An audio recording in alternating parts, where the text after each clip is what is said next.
Daouda, mis à part en Afrique du Sud, dans beaucoup de pays africains où une commission de réconciliation a été mise en place, ça n'a pas souvent été une réussite. Est-ce que vous êtes optimiste pour le Mali ?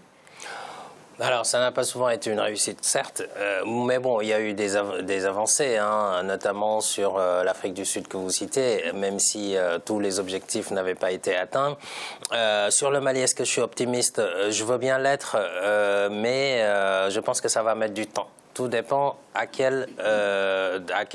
tout dépend de la temporalité. Alors justement, un mandat de 3 ans pour la commission. Mais ça me paraît trop peu, trop faible, Fanny. Étant donné que cette commission elle-même, elle a été mise en place par décret il y a 2 ans. Janvier 2014. Aujourd'hui, elle a mis longtemps avant de démarrer.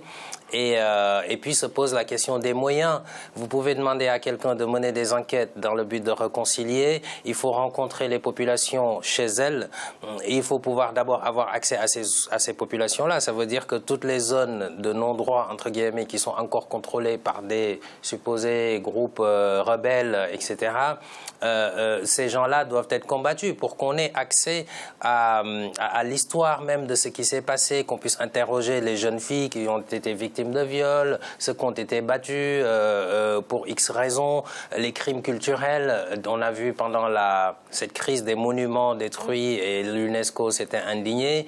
Tout ça fait partie du patrimoine du Mali, à la fois sur le plan humain, sur le plan social, sur le plan économique et sur le plan culturel. Donc il faut remettre tout ça. Notre invité donc parlait tout à l'heure qui disait tout à l'heure qu'il ne voulait pas remuer le couteau dans la plaie, mais à un moment donné, c'est bien ce que cette commission devra faire pour pouvoir établir la vérité. Et ensuite, il ne s'agit pas de juger, mais transmettre ces dossiers à la justice pour que justice puisse se faire.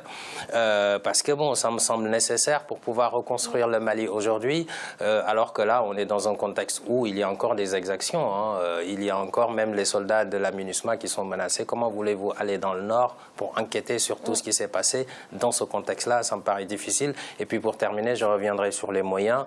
Il est important de doter de cette commission de moyens nécessaires pour qu'elle puisse mener à bien sa mission, ce qui n'est pas très très simple.